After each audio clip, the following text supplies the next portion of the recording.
So in my last video that I talked about Justin Timberlake is a vampire, which is true by the way, I'm waiting for him to comment. But I said that I think that JC from NSYNC is a time traveler, and I'm about to prove this to y'all today. I have my NSYNC CDs. I'm gonna prove this to you. So my most incriminating proof about him being a time traveler comes from No Strings Attached, because he wrote what? He wrote 2 songs on here? Oh no, he wrote 3. Sorry.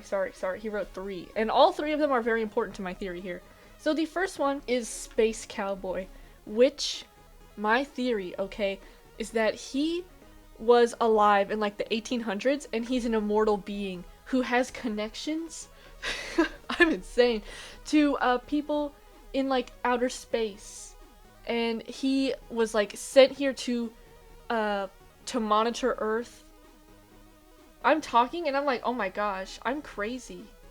I have such crackhead energy. Oh my gosh, I hate when people say that. Anyway, we all do. Next, let me shut up. So he in this song, it's like, first of all, I did a choreography to this song in 6th grade dance class, which is really embarrassing, but it's a little bit funny because my choreography, I didn't even watch their own choreography, but mine was pretty close. Like, how did I just have the same idea? I don't know. Because it's like, come and take a ride with the cowboy, baby. So they're like, literally, we're going to space. We're going to space with the cowboys. Who is the cowboy? That's right, JC. Because he has been alive since the 1800s. And now he's telling us that in the future, he's gonna take us into space and save us. And just saying, JC, nobody believes me, so it's okay. You can invite me to be in like 1st class on your spaceship when you save all of us. Don't worry about it, because nobody believes me anyway. Your secret is safe, because why do I truly believe this?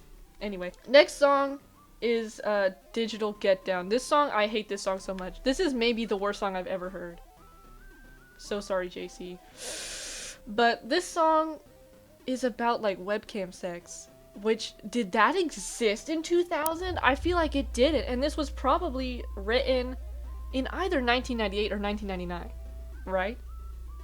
So, how did he know? How did he know? I know that webcams existed then, but Skype did not exist, and like, what is, because it sounds like they're talking about video, not pictures. So, how did he know? Also, his Wikipedia page, it used to say this. I'm so mad because I don't have any proof that it used to say this, but it used to say something about like how he was one of like the pioneers in creating cybersex, which, like, what? Which may be the reason that that's not on the Wikipedia page is because it's not true, but I believe it because, like, what? Because I know that y'all's picture that y'all was taking was like 1 pixel wide, so don't even play with me. You couldn't even do anything. So what are you even talking about? So that's pretty good proof, because how did he know about that? And JC also has a solo album that is like really bad. I'm so sorry. It's maybe the worst album I've ever heard. But there's like one song on there that absolutely freaking bangs. It's called She Got Me. I forgot how it goes. It's like, she got me. Anyway, but he does literally say something about like she was traveling through space and time in that song. So I'm thinking that he knows some time travelers, for real, for serious. And then my next biggest proof comes from Celebrity, which I got for $2 at Half Price Books.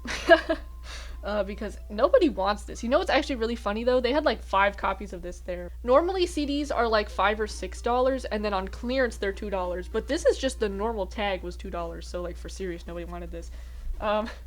So best proof I have from here is the song "The Game Is Over," which this song is good. They got like Crash Bandicoot sounds in there. That's kind of weird. But anyway, he's like, you played yourself, which, were people saying that in 2001? I feel like they weren't saying it like this much. And he's like, how could you do me like that? Which, were people also saying this in 2001? Because I feel like that's kind of a colloquialism. Is that the word? I don't care if it's the word. I feel like he has to be a time traveler. I feel like he started out in the 1800s. He got his mission. He went like forward. He went maybe to like 2016 or something. And then he was like, I see what I must do.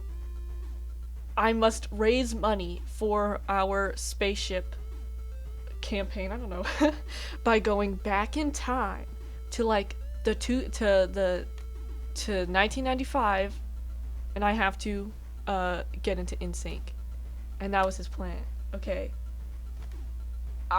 It's true. It's true. Because you know what else is another good proof of this? He's the only NSYNC member who like completely disappeared after NSYNC. Like nobody remembers this guy, and he was like the main dude. He was like the main dude in NSYNC. And he just disappeared. Like his solo album, it sold so badly. It's actually really embarrassing. Well, that's because it sucks. I'm so sorry, JC. I still want to be first class on your spaceship, but like, that album is really terrible. And it is like 18 songs long or something, and I had to sit there for 18 songs and listen to that. That's so rude. I deserve to be in first class for that. Oh, you know what else though? On Justin Timberlake's 2020 Experience album, he has a song about being on a spaceship. I think he knows something too. I think, you know, they're both immortal, so I'm sure that they confided in each other. Cause right, maybe like the most forgettable NSYNC member is probably Chris, right? Like, who remembers this dude? Sorry, Chris. But he was Chip Skylark in Fairly Odd Parents at the very least, so like he had a memorable-ish career in another field afterwards, because like he can still sing, right? And then Lance Bass, y'all, what the heck is Lance Bass doing? What is even his job? Why do we know who he is? Like, what does he even do? All he does is like bring up dirt about Justin Timberlake. He just writes an article like, in 2004 Justin Timberlake farted in my face, he's disgusting. And it's like, what? I don't even know what his job is. But I do know that he was on Vanderpump Rules because my mom watches that show. And she was like, hey, look who it is! Hey, look who it is on the show! I know you know who that is! Which, like, for real, I'm sorry, I don't like Lance Bass, because what does he even do? I don't know. Anyway. And then Joey Fatone. Joey Fatone was, like, anti-mask for a little bit there. Then people made fun of him, and he was like, sorry. That was over quickly. Much like Evangeline Lilly, where she posted something, and everyone was automatically like, are you for serious? And she's like, oh, sorry, no. Sorry guys, I wasn't for serious. So, at the very least, see, that's much better than J.K. Rowling. Sorry, I know it's rolling, I think. Anyway, we're like, the thing that makes me really mad about J.K. Rowling is that not only did she say that, but like, nobody prompted her to say that. Like, just of her own accord, she was like, I know everybody needs to know what I gotta say. And then she didn't back down at all. Like, don't you think... I'm so confused how you can be that rich and you can't just, like, hire somebody to tell you that that's a bad idea. You can't just hire somebody to come in there and be like, okay, this is what you need to do to resolve the situation. Because, see, I think that she had a chance to resolve the situation. And she just didn't. So, like, why? Why did she not just do that? It makes me so upset. Because all you had to do is, like, right after you made, like, the first 3 tweets or whatever, just be like, I'm so sorry, guys. Like, I was saying all this stuff and I realized I didn't really know what I was talking about, but now that I've heard y'all all out, I understand that I was wrong.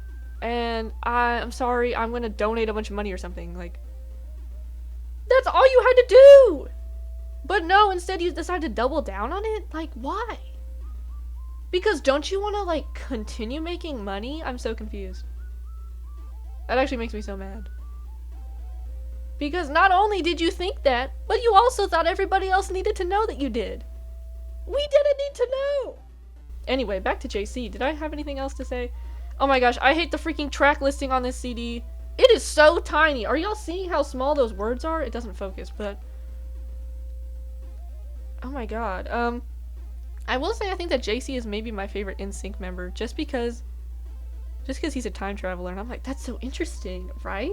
And then also because in the first 2 CDs, especially in the first one, he's always going like, on the end of every single note, and he holds it for way too long. It's so much. But then on the, oh, I forgot that the CD is broken. But on the third CD, he stops doing that. So, thank you! And on the third CD, Justin Timberlake's voice gets so freaking annoying, but JC's voice gets fixed. So, I don't even know what to say. You know what else? In the celebrity manual, there's just like a picture of Joey Fatone making scrambled eggs. And it's very funny to me, because why? And he looks confused. He looks like he's never made scrambled eggs before. He's just turning around like, is this what you're supposed to do? The worst example of this, which I actually really like this song, but it's For the Girl Who Has Everything. This song is basically like entirely sung by JC. And the whole time he's just going like, oh, the girl who has everything, yeah, yeah, yeah. Like, please stop. For serious, just stop the note. And yeah, he just like mumbles. The absolute best part is the second time he's about to go into the chorus and he's like, oh, yeah, yeah. Anyway, I'm probably gonna cut half of that out because I can't sing. And y'all probably don't want to listen to that. You know, all two of the people who will click on this video and then click out of it immediately. They probably don't want to hear that. Anyway, well, bye.